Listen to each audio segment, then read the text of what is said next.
Assalamualaikum warahmatullahi wabarakatuh. Baik, perkenalkan nama saya Muhammad Rafli dengan NIM 10584116024.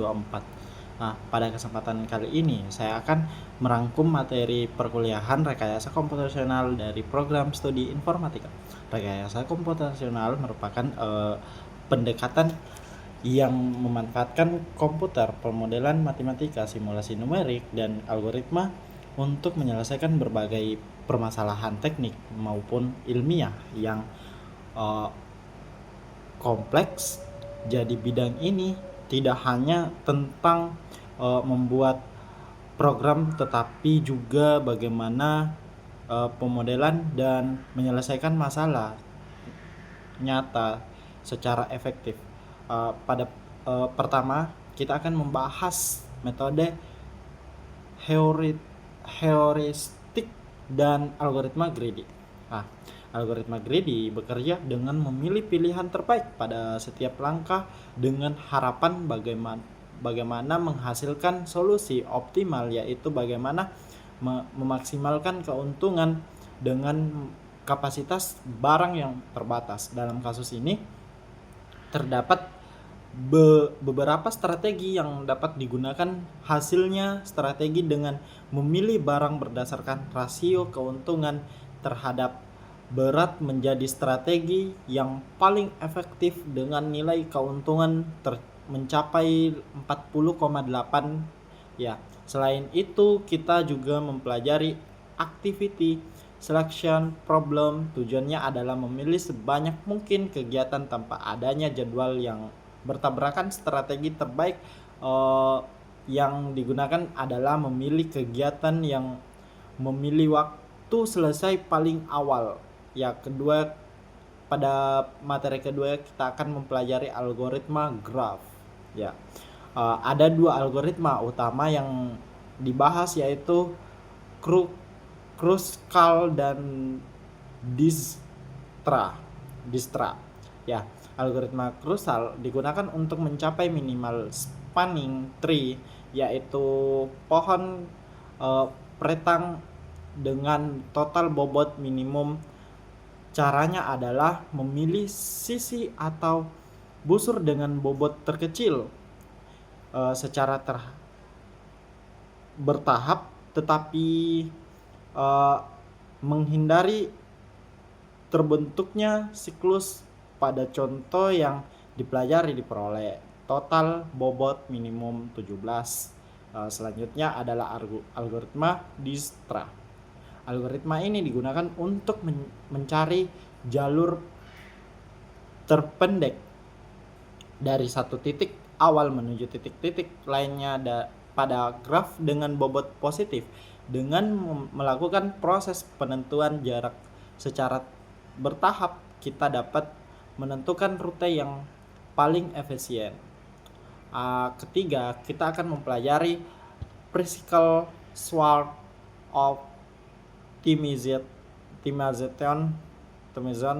atau PSO. PSO merupakan algoritma meta heuristik yang terinspirasi dari perilaku sekelompok burung dalam mencari makan. Dalam algoritma ini terdapat sekumpulan partikel yang bergerak di ruang pencarian untuk menentukan solusi terbaik. Penggerakan partikel ini dipengaruhi oleh tiga hal utama, yaitu inersia, PBS atau posisi terbaik individu, dan GBS atau posisi terbaik seluruh kelompok. Dalam penerapan PSO dapat digunakan untuk mengoptimalkan parameter pada model registrasi linear berganda.